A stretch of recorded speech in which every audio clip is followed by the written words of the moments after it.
చూడండి, మొదటి రాజులు 14వ అధ్యాయము 16వ వచనంలో చదువుతాం మనం. ఆయన చెడు నడత నడిచినాడు, చెడ్డగా జీవించినాడు. కనుక మరి ఇశ్రాయేలీ రాజులందరూ కూడా ఎలా ప్రవర్తించినారు? చెడ్డగానే ప్రవర్తించినారు. ఇశ్రాయేలీ రాజులు ఎంతమంది అంటే తర్వాత ఏంటి చీలిపోయిన తర్వాత ఇశ్రాయేలీ రాజులు ఎంతమంది పరిపాలించినారు? ఇశ్రాయేల్ దేశాన్ని ఇశ్రాయేల్ రాజులు పరిపాలించిన రాజులు ఎంతమంది? ఎప్పుడు ఆలోచించుంటాం, చదివేస్తాం కానీ నోటీస్ చేయం కదండి. 19 మంది. ఒక్క రాజు కూడా మంచి రాజు లేడండి. అయితే యూదా రాజులు ఎంతమంది అండి? 20. ఆంటీ చెప్తున్నారు, మైండ్లో పెట్టుకోండి. యూదా దేశాన్ని పరిపాలించిన రాజులు 20 మంది. 20 మంది రాజుల్లో ఎంతమంది మంచి రాజులు ఉన్నారు? ఎంతమంది మంచి రాజులు ఉండినారు?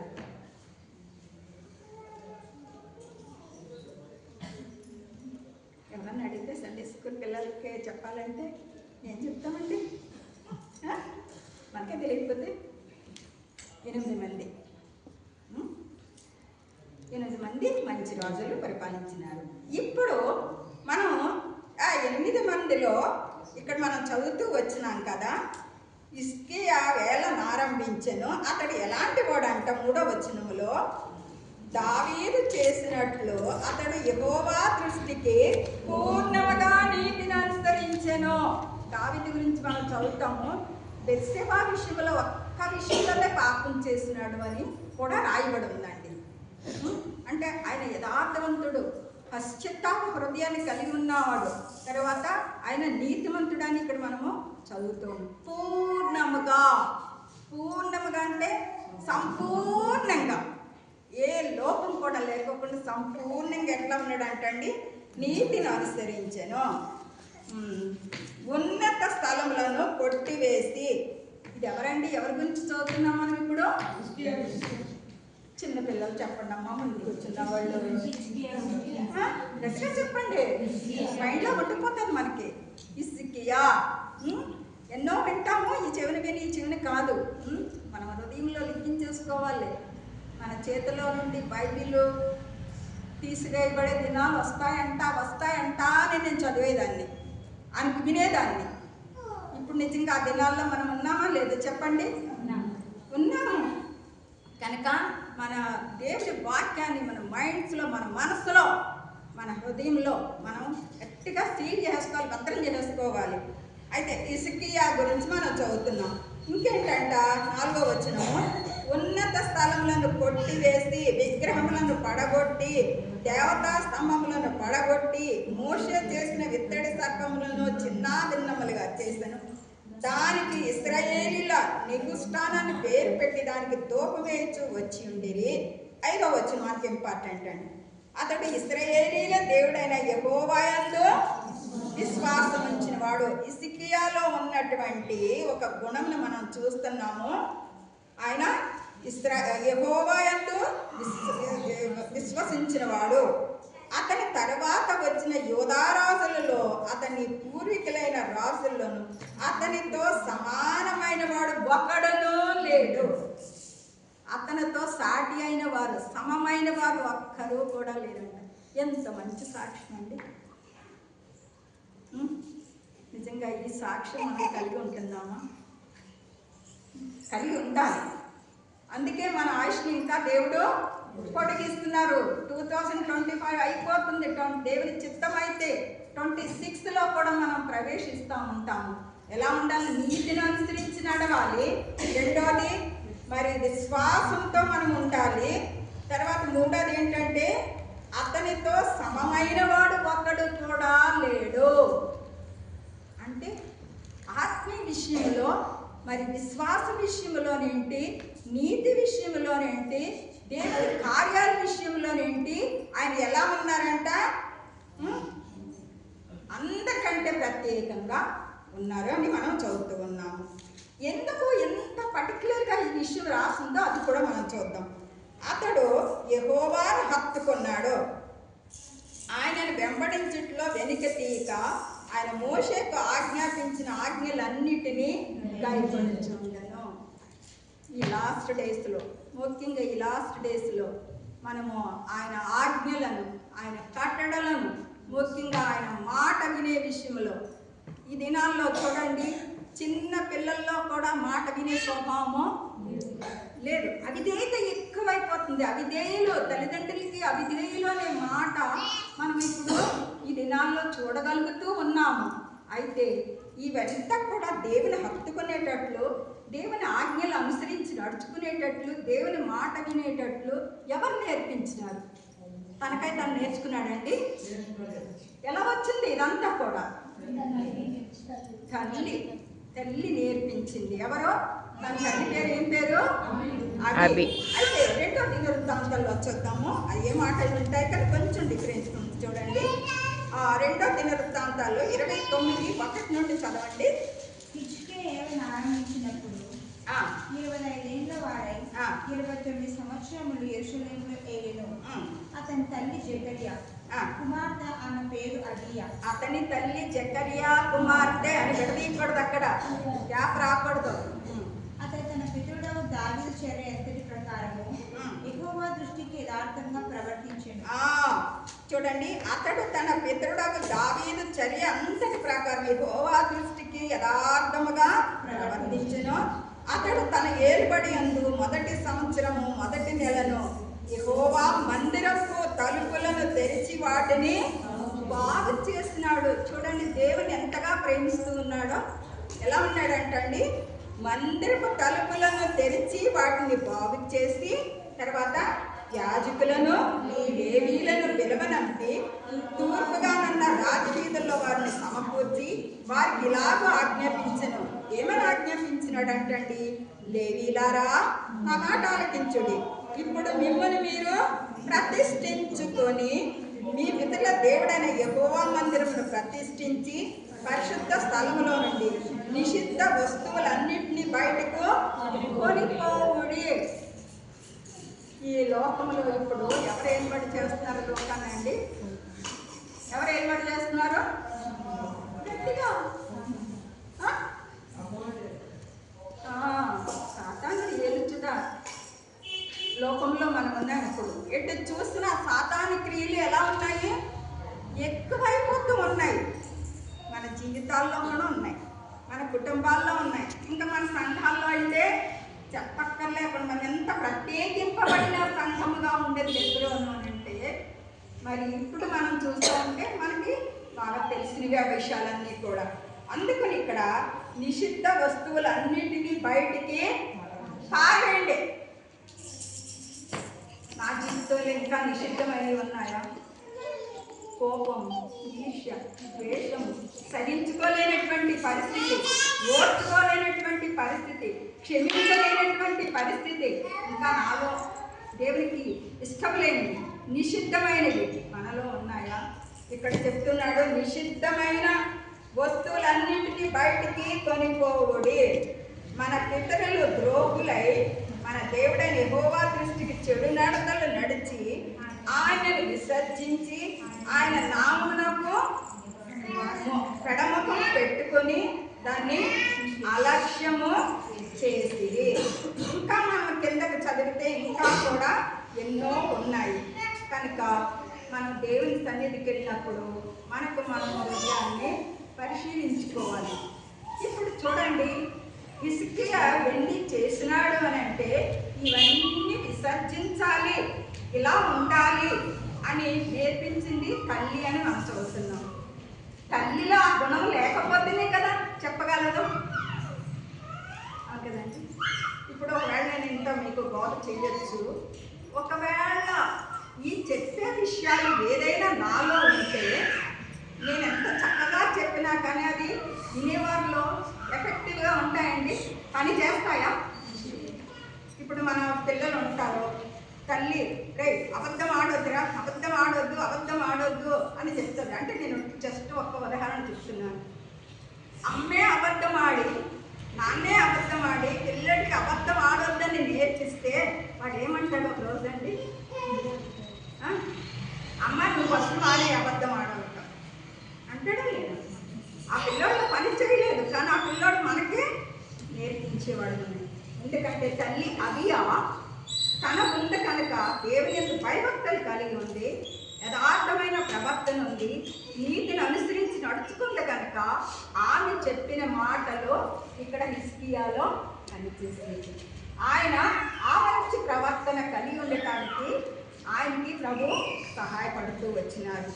ఎందుకు ఇంతగా మనం చదువుతూ ఉన్నామంటే, మందిరం తలుపులు తెరిచినాడు, నిషిద్ధమైనవన్నీ తీసేసినాడు, మిమ్మల్ని మీరు ప్రతిష్ఠించుకోండి అని లేడీలకి చెప్పగలిగినాడు అని అంటే, చూడండి 28వ అధ్యాయము మొదటి నుండి చదువుదాము ఒకసారి. ఆహాజు వేళను ఆరంభించినప్పుడు 20 సంవత్సరముల వాడై యెరూషలేములో 16 సంవత్సరములు ఏలెను. అతడు తన పితరుడైన దావీదు వలె యెహోవా దృష్టికి యథార్థముగా ప్రవర్తింపలేదు. ఎవరండి ఈ ఆహాజ్? ఎవరు ఆహాజ్ ఎవరండి? చెప్పండి, ఆహాజ్ ఎవరు? హిజ్కియా తండ్రి. ఎవరు? హిజ్కియా తండ్రి ఆహాజు. కనుక అతడు ఎలా ఉన్నాడంట? అతడు ఇశ్రాయేలీల రాజుల మార్గమందు నడిచి బయలుదేవత రూపములుగా పోత విగ్రహములను చేయించెను. అతడు బెన్హిన్నోము లోయందు ధూపం వేసి ఇశ్రాయేలీల ఎదుట నుండి యెహోవా తోలివేసిన జనముల హేయ క్రియల చొప్పున తన కుమారులను అగ్నిలో దహించెను. చూస్తున్నారండి ఎంత భయంకరంగా ఉన్నాడో చూడండి. యెహోవా తోలివేసిన జనముల హేయ క్రియలను జరిగించినాడు. ఈ ఆహాజ్ దినాల్లో మందిరము మూయబడి ఉంది. అక్కడ ఆరాధనలు లేవు, ప్రార్థనలు లేవు. అందుకే హిజ్కియా రాజుగా అయిన వెంటనే ఏం చేస్తున్నాడు? తలుపులు తెరిచినాడు, మందిరాన్ని బాగు చేయించినాడు. తర్వాత ఏం చేస్తున్నాడు? సేవాక్రమాన్ని జరిగిస్తూ వచ్చినాడు. 19వ వచనం చదవండి. 19వ వచనము 28వ అధ్యాయం 19వ వచనము. ఆహాజు యూదా దేశమును దిగంబరిగా చేసి యెహోవాకు ద్రోహం చేసి ఉండెను కనుక యెహోవా ఇశ్రాయేలు రాజైన ఆహాజు చేసిన దాన్ని బట్టి యూదా వారిని హీనపరిచెను. చూస్తున్నారండి ఎంత ఇదిగా ఉందో. యూదా దేశాన్నే ఆయన దిగంబరిగా చేసినాడు, యెహోవాకు ద్రోహం చేసి ఉండెను. అంతేకాదు, యెహోవా ఇశ్రాయేలీల రాజైన ఆహాజు చేసిన దాన్ని బట్టి ఎవరికి వచ్చిందండి? యూదా వారిని హీనపరిచినాడు. అంటే యూదా వారు హీనపరచబడటానికి ఆహాజు ఏమైనాడు? కారకుడైనాడు. ఈ వాక్య వెలుగులో మనం పరిశీలించుకుందాం. నిజంగా మనల్ని చూసిన వాళ్ళు ఆ ఆంటీ చూడు ఎలా ఉంటారో ఆ ఆంటీలాగా ఉండాలి. ఇప్పుడు బోధ చేసేవాళ్ళని చూస్తే కొంతమంది అంటే నేను ఇంటి దగ్గర రక్షణ పొందకముందు పొందిన తర్వాత కూడా మా కజిన్స్ ఉండేవారు, మా బ్రదర్స్. మార్టిన్ గారి లాగా బైబిల్ తీసుకుని మార్టిన్ గారు ఎలా బోధ చేస్తాడో అలా బోధ చేసేవాడు. ఇంకొకడు నేర్చేవాడు, నేను ఆంబ్రోస్ గారు అని. ఆంబ్రోస్ గారు ఎలా బోధ చేస్తాడో అలా మనం మాదిరి పెట్టుకుంటాం కదండి. లోకస్తులు అయితే లోకస్తుల్ని మాదిరిగా పెట్టుకుంటారు. దేవుని బిడ్డలు దేవుని సేవకుల్ని, మరి పెద్దల్ని, తర్వాత విశ్వాసుల్ని ఆ ఆంటీలాగా నేను ఉండాలి, ఆ ఆంటీలాగా నేను మాట్లాడాలి, ఆ ఆంటీలాగా నేను చెప్పాలి. మనం ఇక్కడికి మాదిరికరంగా ఉండాలి కదండి. మనం ఉంటున్నామా? యూదులందరూ హీనపరచబడటానికి ఎవరు కారకుడైనాడు? ఆహాజు కారకుడైనాడు. మనము ఇతరులకి మనం మాదిరిగా ఉండాలి. మనల్ని చూసి వాళ్ళు దేవుని క్రమము మనలో నేర్చుకునే రీతిలో, మనం వేసుకునే డ్రెస్ విషయంలోనే కానీ, మనం మాట్లాడే మాటల విషయంలోనే కానీ నిజంగా దేవుని బిడ్డలా ఉంటారా అనేది మనం ఇతరులకి మాదిరికరంగా ఉండాలి. ఇంకా ఎలా ఉన్నాడో చూడండి. హిజ్కియా తండ్రి ఇంకెలా ఉన్నాడో చూడండి 24వ వచనము. ఆహాజు దేవుని మందిర ఉపకరణములను సమకూర్చి వాటిని తెగగొట్టించి యెహోవా మందిరపు తలుపులను మూసివేయించి యెరూషలేమందంతటా బలిపీఠములను కట్టించెను. చూస్తున్నారా, ఇక్కడ తలుపులు కూడా మూసివేసినాడు. అందుకనే హిజ్కియా రాగానే తలుపులు మందిర తలుపులనైనా తెరిచినాడు అని మనం చదువుతున్నాం. తర్వాత 25వ వచనము. యూదా దేశంలోని పట్టణములన్నింటిలోనూ అతడు అన్నిల దేవతలకు ధూపం వేయుటకై బలిపీఠములను కట్టించి తన పితరుల దేవుడైన యెహోవాకు కోపమును పుట్టించెను. మనం చేసే విషయాలు ఏదైనా మనం జరిగిస్తూ ఉంటే, ఒకవేళ చూస్తూ ఉంటే సెల్ ఫోన్లో ఎక్కువ సమయం గడుపుతూ ఉంటే ఒకవేళ ఎవరికి తెలియకపోవచ్చు, కానీ ఎవరు చూస్తారండి? దేవుడు ప్రతి నిమిషము ఆయన కనుదృష్టి నా మీద ఉంటుంది, మీ మీద ఉంటుంది. మనము దేవునికి ఇష్టమైన కార్యాలు చేస్తే ప్రభు సంతోషిస్తారు, మనకి ఆశీర్వాదం ఇస్తారు. మరి ఒకవేళ దేవునికి ఇష్టం లేని పనులు చేస్తే ఆయన దుఃఖపడతారండి. మనము ఒక్క విషయంలో ఇది తప్పు అని తెలిస్తే వెంటనే దాని నుండి మనం బయటికి రావాలి. బయటికి రాలేదనుకోండి, సాతానుడు ఏం చేస్తాడో తెలుసా? ఇంకా ఇంకా ఇంకా ఇంకా ఊవి తెలుసు కదా మీకు. దావీదు అందుకంటాడు కదా, దొంగ ఊవిలో నుండి ఆయన నన్ను పైకి లేవనెత్తినాడు. పాపం అనేది ఊవండి, ఒక్క అడుగేస్తే ఇంకొక అడుగు కూడా వెళ్ళిపోతుంది. కనుక ఒక్క రాంగ్ విషయం అని తెలిస్తే, దీంతో ఎక్కువ సమయం గడుపుతున్నాను, నా జీవితంలో ప్రథమ స్థానం దేవునికి ఇవ్వాలి, వ్యర్థంగా సమయం గడుపుతున్నాను, వ్యర్థమైన వాటిని చూస్తూ ఉన్నానని ఆత్మదేవుడు మనతో చెప్తారండి. వెంటనే మనం ఏం చేయాలి? దాని నుండి బయటికి వచ్చేయాలి. లేకపోతే మనం ఇంకా వాడికి బానిసలం అయిపోతాము. కనుక ఇక్కడ మరి దేవుడైన యెహోవాకు కోపమును పుట్టించెను. తన అంతస్థితి అంతం ఎలా ఉందో చూద్దామంటే 27వ వచనము. ఆహాజు తన పితరులతో కూడా నిద్రించి యెరూషలేము పట్టణమందు పాతిపెట్టబడిన గాని ఇశ్రాయేలు రాజు సమాధులకు అతడు తేబడలేదు. అతని కుమారుని హిజ్కియా అతని బదులుగా రాజు అయిన. మనం చూస్తున్నాం కదా, ఎంత తేటగా చూడండి. ఆహాజు తన పితరులతో కూడా నిద్రించి యెరూషలేము పట్టణమందు పాతిపెట్టబడిన గాని ఇశ్రాయేలీల రాజుల సమాధిలోకి ఆయన తేబడలేదు. చూడండి, ఒకళ్ళ జన్మదినము కంటే కూడా ఒకళ్ళ మరణ దినము చాలా చాలా చాలా ప్రాముఖ్యమైనది. ఎక్కడుందో మాట? ప్రసంగి 7వ అధ్యాయము 1వ వచనంలో ఉందండి. కనుక మరి మనము ఇక్కడ ఎందుకంత క్లియర్గా దేవుని పరిశుద్ధాత్మ దేవుడు రాసి పెట్టినారంటే, ఇశ్రాయేలీల రాజుల సమాధిలోనికి చూడండి, రాజుల సమాధుల్లోనికి రాజుని ఎక్కడికి తీసుకొస్తారో రాజుల సమాధి ఇక్కడికే తీసుకొస్తారు కదండి. కానీ ఇక్కడ ఎందుకండి యెహోవా కోపం పుట్టించాడు. ఇంకా దేవునికి ఇష్టంగా ప్రవర్తించలేదు కనుక రాజుల సమాధుల్లోనికి తేబడలేదు. ఎవరైనా ఆహాజు ఎవరు? హిజ్కియా తండ్రి. మరి ఇప్పుడు మనం హిజ్కియా గురించి చూస్తాము. ఎందుకంటే మన పిల్లలకి మనం ఇచ్చే గొప్ప ఆస్తి ఏంటో తెలుసా అండి? చెప్పండి. దేవుని యందు భయభక్తులు మనం నేర్పించాలి మన పిల్లలకి.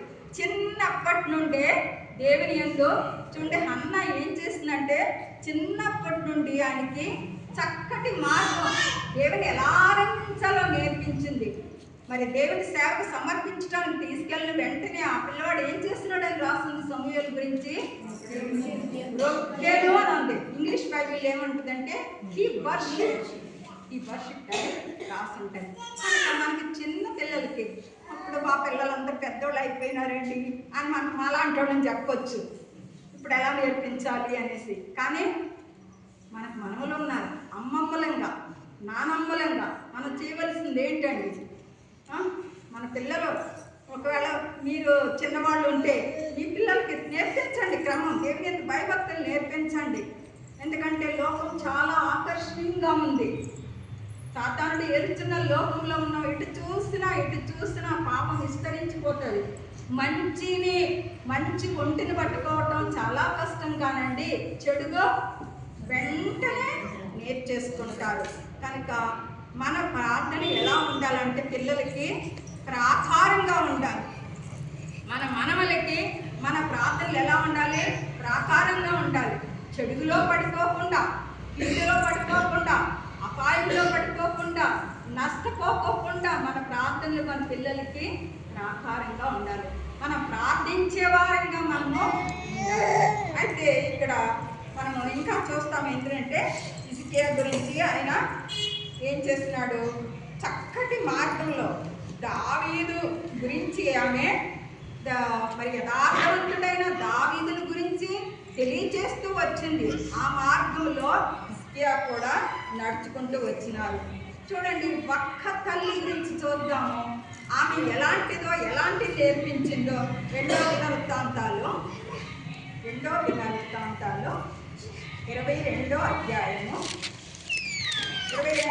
మొదటి నుండి చదువుతున్నాను వినండి. చూసినారా అందరూ? 2వ దినవృత్తాంతాలు 22 చూడండి.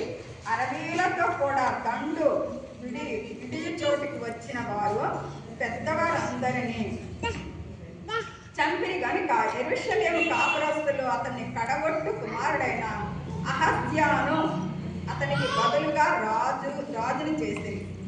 ఈ ప్రకారము యూదా రాజుకు యెహోరాము కుమారుడైన అహజ్యా రాజ్యము పొందెను. అహజ్యా ఏలన ఆరంభించినప్పుడు 42 ఏండ్ల వాడై యెరూషలేములో 1 సంవత్సరం ఏదెను. అతని తల్లి ఒమ్రీ కుమార్తె, ఆమె పేరు అతల్యా. అతల్యా తండ్రి ఎవరండి? అతల్యా తండ్రి ఎవరు? ఒమ్రీ మనవరాలండి. అక్కడ ఉందని సొమ్మి. మనం అందుకే ఇప్పుడు మనం చక్కగా బ్యాక్గ్రౌండ్ అంతా మనం తెలుసుకోవాలి. ఒమ్రీ కుమార్తె అంటే ఒమ్రీ ఎవరు? ఆహాబు యొక్క తండ్రి. ఎవరండి? ఆహాబు యొక్క తండ్రి ఒమ్రీ. ఆహాబు అతల్యాకి తండ్రి. తల్లి ఎవరండి? ఈజీగా చెప్పేయచ్చు. తల్లి ఎవరు? ఎవరండి? అతల్యా తల్లి. కనీసము అందరూ కూడా రాసుకోవడం లేదు కూడా ముందన్న అక్క వాళ్ళందరూ రాసుకోవాలి, చదవాలి. అంటే ఇలా చెప్పినారు, ఇలా ఉందా లేదని పరిశీలించాలి. ఎవరండి? ఆహాబు భార్య ఎవరు? ఇప్పుడే క్లూ ఇస్తే బలవంతా అని చెప్తూ ఉన్నారు. ఎవరండి? ఆహాబు భార్య ఎవరు? యెజబేలు కుమార్తె ఎవరు? అతల్యా. ఈ అతల్యా ఎలా ఉందంటండి, ఒమ్రీ కుమార్తె, ఆమె పేరు అతల్యా. దుర్మార్గముగా ప్రవర్తించుటకు ఆయన తల్లి అతనికి నేర్చుచూ వచ్చెను. ఎవరైనా నేర్పిస్తారండి దుర్మార్గంగా ప్రవర్తించాలని? చెప్తారా? దుర్మార్గంగా అబద్ధవాడు, దొంగతనం చెయ్యి, తిట్టు, చెడ్డ మాటలు మాట్లాడని ఏ తల్లన్నా నేర్పిస్తారా? కానీ ఇక్కడ ఏ తల్లి నేర్పించిందంట? అతల్యా నేర్పించింది. అతల్యా ఎలా నేర్పించిందంటే చెడుగా నడుచుకోవటానికి నేర్పించింది. అదే రీతిగా మనం ఇంకా ముందుకు వస్తే హిజ్కియా తల్లి నేర్పించింది యథార్థంగా ఉండటానికి, శ్వాసంతో ఉండటానికి, నీతిని అనుసరించి నడుచుకోవటానికి ఆమె నేర్పించినట్లుగా మనం చూస్తూ ఉన్నాము. తల్లిదండ్రులమైన మనం ఎలా ఉండాలి అని అంటే మన పిల్లల కొరకు చెప్తూ ఉండాలి. ఏదైనా తప్పు చేస్తే వెంటనే వాళ్ళకి తెలియచేయాలి. మా వారు ఎప్పుడు అనేవారు, ఫలానా ఫలానా రాజు తల్లి, ఫలానా రాజు తల్లి. ఆ ఒక్క మాటే నాకు హృదయంలోకి లోపలికంట వెళ్ళిపోయింది. ఫలానా తండ్రి అని లేదు కదా, ఫలానా తల్లి అని ఉంది. కనుక తల్లి చాలా ఎవరితో ఉంటారు పిల్లలు ఎక్కువండి? తల్లితోనే ఉంటారు కదా. మనం చూసేదంతా నేర్చుకుంటారు, మనం మాట్లాడేదంతా నేర్చుకుంటారు, మన ప్రవర్తన వాళ్ళు గమనిస్తూ ఉంటారు. మనం అనుకుంటాం చిన్నపిల్లలకి ఏమీ గమనించరు కదా అనేసి, కానీ చిన్నపిల్లలకి చాలా లోపల ఫీడ్ అయిపోతూ ఉంటుంది. చిన్నోళ్ళే కానీ అది ఇప్పుడు కంప్యూటర్లో ఫీడ్ అయిపోయినట్లుగా వాళ్ళ బ్రెయిన్స్లో ఫీడ్ అయిపోతూ ఉంటారు.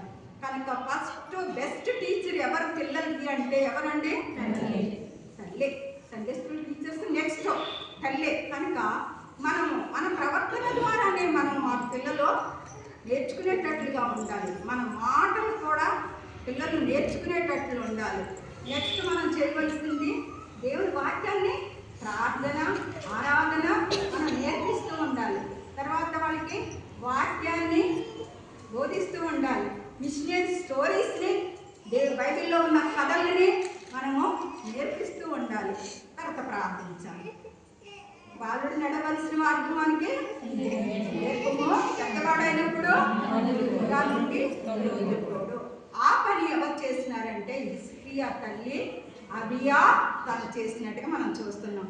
ఇక్కడ రిబకా ఉంది, ఇస్సాకు ఉన్నారు. వాళ్ళు ఎలా పెంచినారు?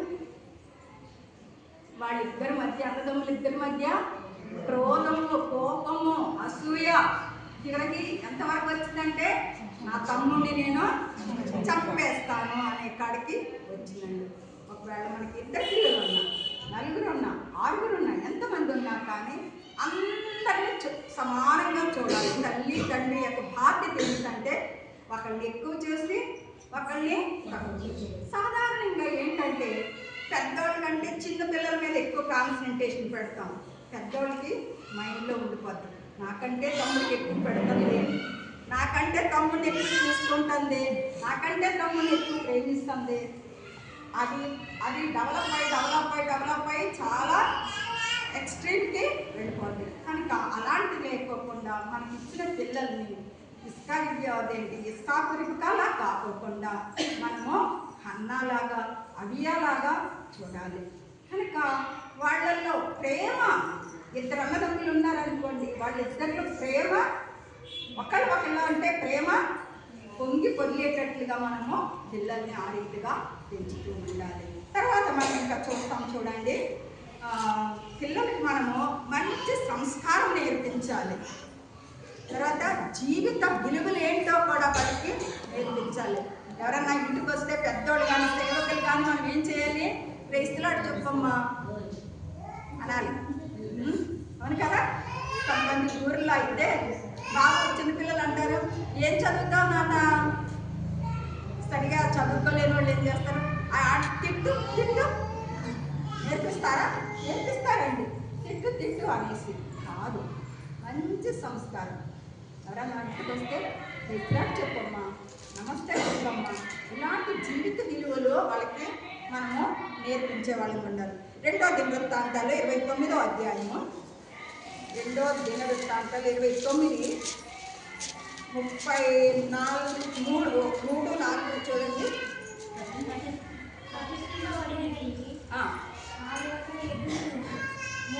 2వ దినవృత్తాంతాల్లో 29వ అధ్యాయము 3వ వచనము చదువుతున్నాను నేను, చూడండి. అతడు తన ఏలుబడి యందు మొదటి సంవత్సరం మొదటి నెలను యెహోవా మందిరము తలుపులను ఇచ్చినాడు. తర్వాత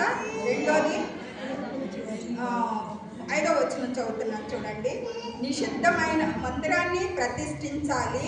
తర్వాత నిషిద్ధమైన వస్తువులన్నీ కూడా వేయాలి. తర్వాత 15వ వచనం చదువుతామమ్మా. 15 వీరు తమ సోదరులను సమకూర్చి తమను ప్రతిష్ఠించుకుని యెహోవా మాటను బట్టి రాజు ఇచ్చిన ఆజ్ఞ చెప్పిన యెహోవా మందిరమును పవిత్రపరచుటకు వచ్చి. ఇక్కడ యెహోవా మందిరము అని మనం చదువుతున్నాం. మరి కొరింథీలోకి వచ్చేటప్పుడు ఏమని ఉంది? మనము మీరు దేవుని ఆలయమై ఉన్నారని దేవుడా, మీ దేహం పరిశుద్ధాత్మకు కనుక మన ఆలయాన్ని ఎలా ఉంచుకోవాలి? మన యొక్క మనసుని ఎలా ఉంచుకోవాలి? మన శరీరంలో మన మనసు, మన హృదయం చాలా మన భద్రంగా. అందుకే మీ మనసుకు నడుము కట్టుకున్నది అని అంటారు కదా, మీ నడుము కట్టుకున్నది, మీ మనసు అనే నడుము. కనుక మన మనసు, మన హృదయాన్ని మనం ఎప్పుడూ కూడా పవిత్రంగా ఉంచుకోవాలి. మనం ప్రార్థనలో కూర్చున్నా ఎన్నో తలంపులు వచ్చేస్తూ ఉంటాయి. వస్తాయా? మనం మందిరంలో కూర్చున్నా మందిరంలోనే కూర్చుంటాం, కానీ మన మనసు ఎక్కడ ఉంటుంది?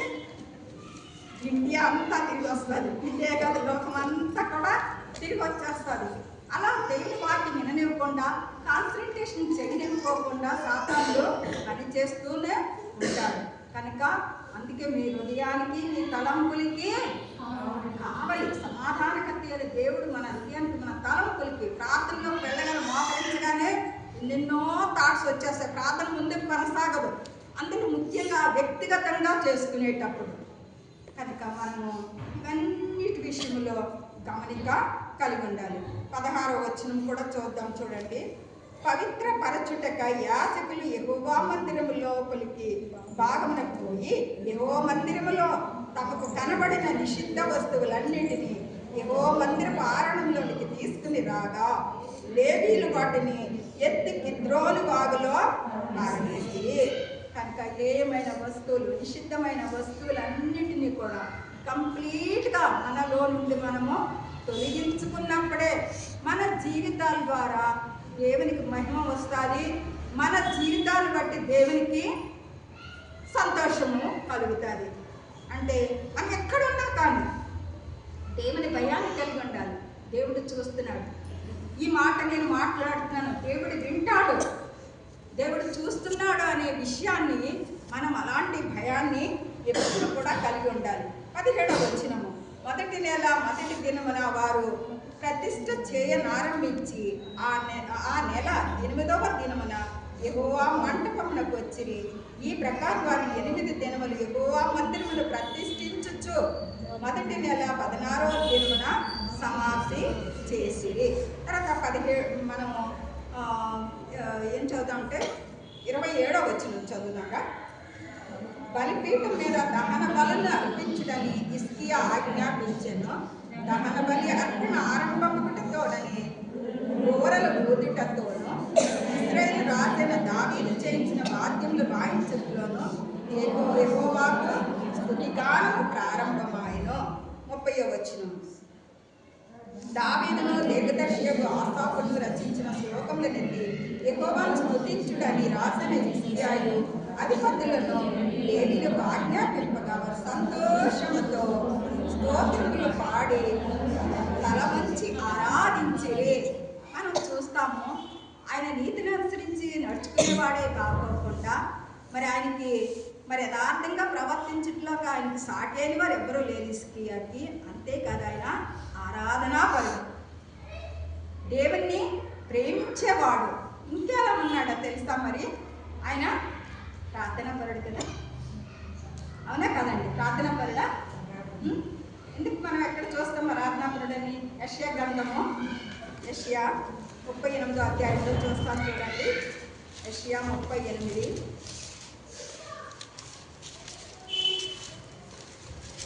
మనకు తెలిసిందే, కానీ ఒక్కసారి జ్ఞాపకం చేసుకుందాము. 38 చదవండి. ఆ దినములలో హిజ్కియాకు మరణకరమైన రోగము కలుగగా ప్రవక్తయు ఆమోజు కుమారుడైన యెషయా అతని యుద్ధకు వచ్చి, నీవు మరణమవుచున్నావు, బ్రతుకవు గనుక నీవు నీ ఇల్లు చక్కబెట్టుకొనుమని యెహోవా సెలవిస్తున్నాడని చెప్పగా అతడు తన ముఖము గోడ తట్టు తిప్పుకొని, యెహోవా, యథార్థ హృదయుడనై సత్యముతో నీ సన్నిధిని నేనెట్లు నడుచుకొంటినో, నీ దృష్టికి అనుకూలంగా సమస్తమును నేనెట్లు జరిగించుతునో కృపతో జ్ఞాపకము చేసుకొనుమని హిజ్కియా కన్నీళ్లు విడుచుచు యెహోవాను ప్రార్థింపగా. ఇతను ఏం చేస్తున్నాడంటే, నువ్వు మరణమైపోతావు, నీవు మరణమవుతావు కనుక నీ ఇల్లు అంటే నీ జీవితము, నీ బ్రతుకు చక్కబెట్టుకోమన్నప్పుడు ఆయన ఏం చేస్తాడండి? ఎంత చక్కగా ఎంత ధైర్యంగా చెప్పగలుగుతున్నాడు. యెహోవా యథార్థ హృదయుడైన సత్యముతో నీ సన్నిధి నేను ఎట్లు నడుచుకుంటేనో, నీ దృష్టికి అనుకూలముగా సమస్తమును నేను ఎట్లు జరిగించుకున్నాను, కృపతో జ్ఞాపకం చేసుకున్నాను. ఎంత దీనం కలిగి దీనుడై ప్రార్థిస్తున్నాడో చూడండి. ఏమంటున్నాడు ఇంకా? జ్ఞాపకం చేసుకున్నామని హిజ్కియా కన్నీళ్లు విడిచుచు యెహోవాను ప్రార్థన చేసినాడు. ఆయన ప్రార్థనా పరుడండి. ఆయనకున్నటువంటి ఆ రోగాన్ని బట్టి ఆయన డాక్టర్ని ఆశ్రయించినాడా? రాజు తలుచుకుంటే పదవేమన్నా ఉంటుందా అని మనం వింటా ఉంటాము. ఆయన రాజు, కానీ ఆయన ఎవరిని ఆశ్రయించినాడండి? ఎవరిని ఆశ్రయించినాడు? దేవుడిని ఆశ్రయించినాడు. సంవత్సరాలు జరిగిపోతూ ఉన్నాయి. లాస్ట్ దినాలకు వచ్చేసినాం మనము ఈ సంవత్సరం.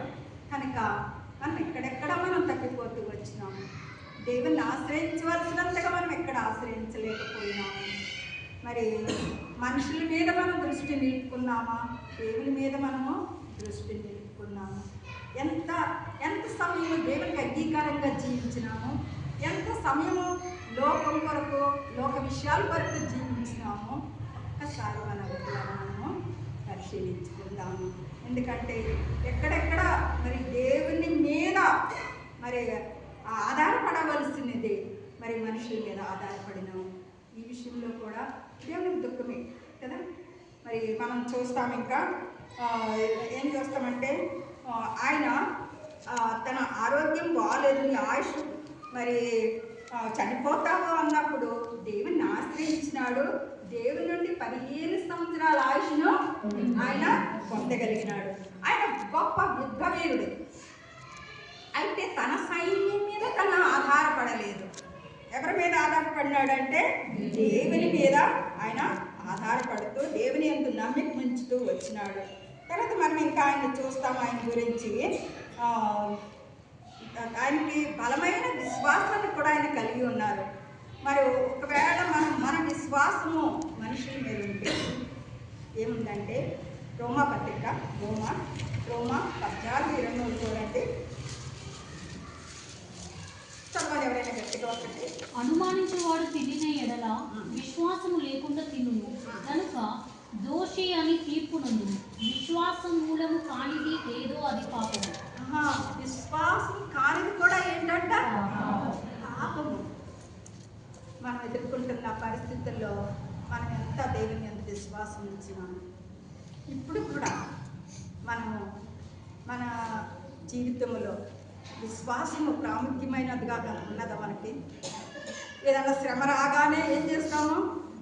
ప్రార్థన జవాబు రాగానే ఏం చేస్తాము? అవిశ్వాసము. దేవుడు ఏం చేసినాడే అనేసి వెంటనే అనేస్తాం ఎవరి మీదకి. మనం ఏ తప్పు చేసినా కానీ మన తప్పు మనం తెలుసుకోకుండా దేవుడు చేసి వెంటనే ఎవరి దగ్గరికి వెళ్ళిపోతాము? దేవుడు చేసినాడు. దేవుడు ఎలా చేసినాడండి? దేవుడు ఎవ్వరికి కూడా మరి అన్యాయం చేస్తాడా? దేవుడు ఎవ్వరికి కూడా అన్యాయం చేసే దేవుడు కాదు. నరులకు హృదయపూర్వకంగా విచారమైనను బాధైనను కలుగు చేసే దేవుడు కానే కాదండి. కనుక మన విశ్వాసంలో బలవంతులుగా ఉండాలి. భక్తులు గారు ఎప్పుడూ చెప్తారు, చురుకైన విశ్వాసం, బలమైన విశ్వాసాన్ని మనము కలిగి ఉండాలి. ఈనాడు మన విశ్వాసం ఎలా ఉంది? విశ్వాసం కానిదేదో అది అని దేవుని వాక్యంలో చెప్తూ ఉన్నాము.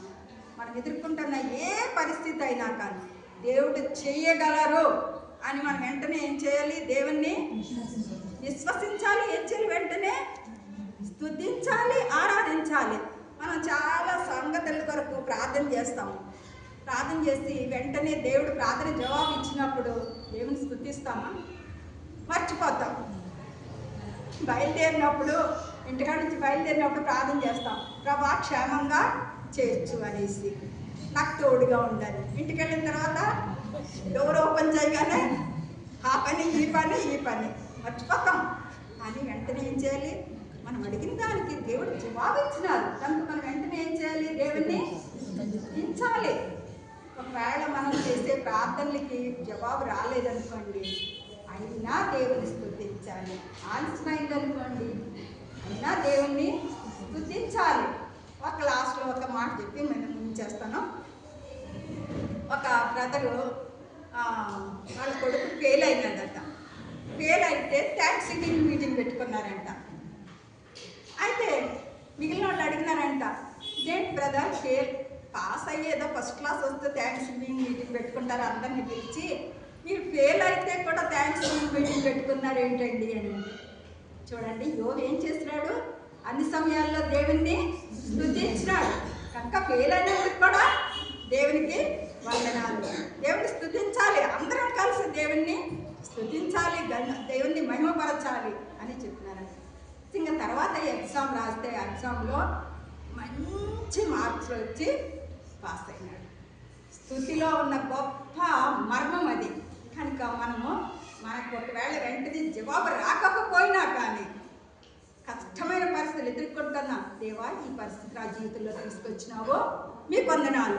ఈ శ్రమలో నేను ఏమి నేర్చుకోవాలి, ఈ కష్టంలో నేను ఏమి నేర్చుకోవాలి, ఈ అనారోగ్య పరిస్థితుల్లో నేను ఏమి నేర్చుకోవాలి అని దేవుణ్ణి అడిగితే ఆ దేవునికి ఎంత సంతోషం కదా. నా బిడ్డ ఎలా అడుగుతుంది చూడండి అనేసి ఆయన చాలా సంతోషిస్తారు. మన అనుదిన జీవితంలో దేవునికి సంతోషాన్ని, దేవునికి తృప్తిని, దేవునికి మహిమ తెచ్చే జీవితాలు మనము కలిగి ఉండాలి. మనల్ని మనము తృప్తిపరచుకోవాలని ఇష్టపడతాం, ఏదన్నా ప్రార్థన చేస్తాం. ఎందుకు? మన అవసరతలో, మన సంతోషం కొరకు, మన తృప్తి కొరకు. మరి దేవునికి కూడా సంతోష పెట్టేవారు ఉండాలి కదా, దేవుని తృప్తిపరిచేవారు ఉండాలి కదా. అన్న దేవుణ్ణి తృప్తిపరిచింది, దేవుని సంతోషపరిచింది. అలాంటి జీవితం నీవు నేను అనుదిన జీవితాల్లో సంవత్సరాలు గడిచే కొలది దేవునికి ఇంకా సమీపంగా వస్తూ దేవుని స్వారూప్యంలోకి వచ్చినప్పుడు దేవుని దగ్గర బడా నమ్మకమైన వారులారా అని మనం అనిపించుకోగలం. అట్లాంటి జీవితాన్ని మనం కలిగి ఉండటానికి, అవి ఎలాంటి జీవితాన్ని మనం కలిగి ఉండటానికి ప్రభు కొరకు మరి గొప్ప యోధుల్ని మనము సిద్ధపరిచే వారంగా ఉండటానికి ప్రభు మనకు సహాయం చేయగాక. ఒక్క వచనం చదువుకుందామండి. హిజ్కియా అంతం ఎలా ఉందో అనేసి.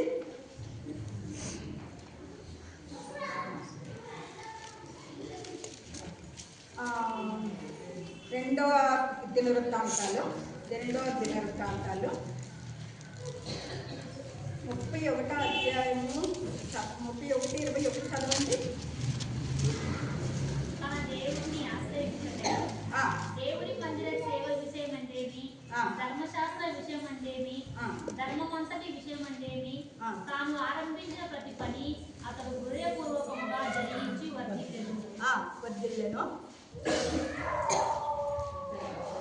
అంతేనా? ఒక్క నిమిషం.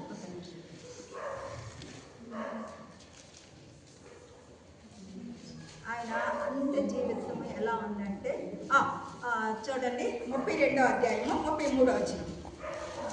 పితరులతో కూడా నిద్రించగా జనులు దావీదు సంతతి వారి శ్మశాన భూమి అందు కట్టబడిన పై స్థానమును అతని పాతిపెట్టింది. చూస్తున్నారా? వాళ్ళ తండ్రిని ఏం చేస్తున్నారంటండి? రాజుల యొక్క సమాధుల్లో ఆయన్ని పాతి పెట్టలేదు. కానీ హిజ్కియా జీవితం చూడండి. హిజ్కియా తన పితరులతో కూడా నిద్రించగా జనులు దావీదు సంతతి వారి, అంటే సంతతి వారి అంటే ఇక్కడ రాజులు శ్మశాన భూమి యందు కట్టబడిన పై స్థానమందు అతన్ని పాతి పెట్టింది. ఎందుకు? ఆయన యొక్క ప్రవర్తనను బట్టి. కనుక ఆ రీతిగా మనందరం జీవించడానికి, ప్రభు దృష్టిలో యోగ్యులుగా ఉండటానికి ప్రభు మనకి సహాయం చేయనుగాక. ప్రార్థన చేద్దామండి.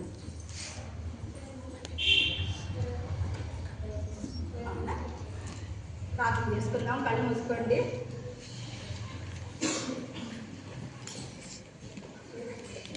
మోకరించగలిగిన వాళ్ళు మోకరించండి. మన మనసులో తీర్మానం చేసుకుందాం. ఈ సంవత్సరం యొక్క ఆఖరు దినాల్లో మనం ఉన్నాం కనుక ఈ సంవత్సరం అంతా ఎన్నో వాక్యాలు మీరు విని ఉండవచ్చు. ఎంతో మంది గురించి, సిస్టర్స్ గురించి కానీ, బైబిల్లో ఉన్నటువంటి లేడీస్ గురించి కానీ, మరి బైబిల్లో ఉన్న దైవజనుల గురించి కానీ మనం ఎన్నో విని ఉండవచ్చు. మనం తీర్మానం చేసుకుంటాము, వెంటనే మర్చిపోతూ ఉంటాము. అయితే ఈ సమయంలో కూడా మనకి మరి ప్రభు మనల్ని దర్శిస్తూ వచ్చినారు. ఈ వాక్య వెలుగులో మనం పరిశీలించుకుందాం. మానవులు బలహీనలు, శరీరంలో ఉన్నాము, అనేక విషయాల్లో తప్పిపోతూ ఉంటాము. మరి హిజ్కియా గురించి నేను చదివించలేదు, కానీ ఆయన కూడా అన్ని రకాలుగా ఆయుష్ పొడిగించారు దేవుడు. తర్వాత వర్ధిల్ల చేసినాడు, అంటే ఎంతో గొప్ప రాజుగా, సమృద్ధికరమైన రాజుగా చేసినారు. హృదయంలో గర్వించినాడు, కానీ వెంటనే గమనించి దానిలో నుండి బయటకు వచ్చేసినాడు. అది కూడా వాక్యంలో రాసి ఉంది. కనుక మనం ఎలా ఉన్నాము? దేవునికి ఇవ్వవలసిన ప్రథమ స్థానం మనం ఇచ్చినామా? ఆరాధించవలసినంతగా మనం దేవుని ఆరాధిస్తూ ఉన్నామా? ఒక ప్రార్థనాపరురాలుగా మనం ఉన్నామా? దేవుని నుండి ఒక మంచి సాక్ష్యాన్ని కలిగిన వారంగా మనం ఉన్నామా? మన గురించి ఎవరో చెప్పక్కర్లేదు. కొన్నిసార్లు మంచోళ్ళు అంటారు, కొన్నిసార్లు చెడ్డోళ్ళు అంటారు. మనుషుల మెప్పు కాదు. దేవుని ఎదుట మన మనస్సాక్షి ఎలా ఉంది? మన హృదయమే మనతో చెప్తూ ఉంటుంది. మన హృదయమే మన మీద నేరారోపణ చేస్తూ ఉంటుంది. మన మనస్సాక్షి మన మీద నేరారోపణ చేస్తూ ఉంటుంది. నువ్వు ప్రార్థనలో తప్పిపోయినావు, విశ్వాసంలో తప్పిపోయినావు, సత్యములో నీతిలో తప్పిపోయినావు అని మన మనస్సాక్షి మనకు చెప్తూ ఉంటుంది, నాకు చెప్తూ ఉంటుంది, మీకు చెప్తూ ఉంటుంది. కనుక ఒక్కసారి మన హృదయాన్ని పరిశీలించుకుందాం. ప్రభువా, మరి అవి అలాగా నా పిల్లల్ని పెంచలేదు, నా మనవల్ని పెంచలేకపోతూ ఉన్నాను. వాళ్ళు మాట వినట్లేదు, మాట వినటం లేదని చెప్తాం, కానీ మాట వినకపోవటానికి రూట్ కాస్ ఎక్కడుంది అని ఎరగలేకపోతాం. ప్రార్థించవలసినంతగా ప్రార్థించలేకపోతూ ఉన్నాం. రేయి మొదటి జామునే లేచి నీళ్లు కుమ్మరించినట్లు మీ పసిపిల్లల ప్రాణ విమోచన కొరకు, మీ సంఘం కొరకు, దైవ సేవకుల కొరకు, తోటి విశ్వాసుల కొరకు ప్రార్థించవలసినంతగా ప్రార్థిస్తున్నామా? ప్రభా, చాలు, ఈ 2025 చాలు. మీ చిత్తమై 2026లో ప్రవేశపెడితే మీరు, నేను మీకు ఇష్టంగా, మీకు తృప్తిపరిచే జీవితాన్ని జీవిస్తానని మన హృదయంలో ఒక తీర్మానం చేసుకుందాం. నేను చేసుకుంటాను, మనం చేసుకుందాం. సంవత్సరాలు గడిచిపోతూ ఉంటుండగా హబక్కూకులాగా నీ కార్యం నాలో నూతన పరచమని మనం కూడా దేవునికి చెప్పుదాము. దేవుని సన్నిధిలో మొరపెడతాము. ప్రేమ కలిగిన తండ్రి, నమ్మకమైన ప్రభా, తెరాక సంఘంలో ఉన్న విశ్వాసులైన వారందరిని బట్టి, ప్రియమైన సిస్టర్స్ని అందరిని బట్టి మీకు వందనాలు. టయానికి రాగలిగిన ప్రియమైన సిస్టర్స్ని బట్టి మిమ్మల్ని స్తుతిస్తూ ఉన్నాను. లేటుగా వచ్చిన సిస్టర్స్ని బట్టి కూడా మిమ్మల్ని స్తుతిస్తున్నాను, మీ చేతులకు అప్పగించుకుంటున్నాను. నన్ను గణపరచువారు నేను గణపరుస్తాను అన్నారు కనుక ప్రభా, మిమ్మల్ని గణపరిచేవారుగా, మీ మందిరాన్ని ప్రేమించేవారుగా, మీ సేవకుల్ని ప్రేమించేవారుగా, తోటి విశ్వాసుల్ని, అవసరతల అక్కర్లో ఉన్న వారిని ప్రేమించేవారంగా ఉండటానికి నాకు సహాయం చేయండి, మాకు సహాయం చేయండి. ఎన్న వాక్యము మాలో సమృద్ధిగా పని చేయగలటానికి మేము అనుమతించినట్లుగా సహాయం చేయండి. ఆత్మ ద్వారా మేము నడిపించబడగలడానికి సహాయం చేయమని అడుగుతూ ఉన్నాము. ఈ లోకము ధనాశలు గతించిపోతాయి, నిత్యము నిలిచే మీ రాజ్యం కొరకు మేము ఎలా సిద్ధపడాలి ప్రభా? మేము ఎదుర్కొంటున్న పరిస్థితుల్లో సాతానుడు వాడు క్రియలు, వాడి కార్యాలు ఎరగగలిగి జీవితాన్ని ఎలా నేను కలిగి ఉండాలి, నేను కలిగి ఉండాలో మీరే సహాయం చేస్తూ రావాల్సిందని మీకు అప్పగించుకుంటున్నాను. మీ దాసుడు కృపవరమన్న అక్కను బట్టి కూడా మీకు ఎన్నో వందనాలు. అదస్త కుటుంబాన్ని బట్టి మీకు ఎన్నో వందనాలు. ఎవరైతే ఇక్కడ సేవ సమర్పించుకుని ప్రియులతో ఉంటున్నారో వారిని బట్టి కూడా మీకు అప్పగించుకుంటున్నాను. ప్రియమైన ఇక్కడ చేరి సిస్టర్స్ అందరి వరకే ప్రార్థిస్తున్నాం. ఎవరు ఏ అక్కర్లో ఉన్నారు, ఏ సమస్యలో ఉన్నారు, చెప్పుకోలేనటువంటి పరిస్థితులు కూడా వెళ్తున్నారు, అనారోగ్య పరిస్థితులు గుండా వెళ్ళుచూ ఉన్నారు.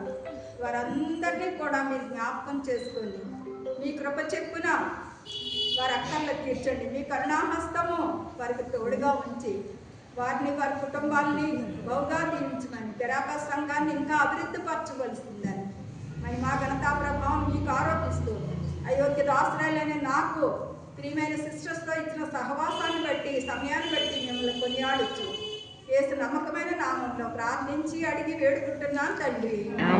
ఆమేన్.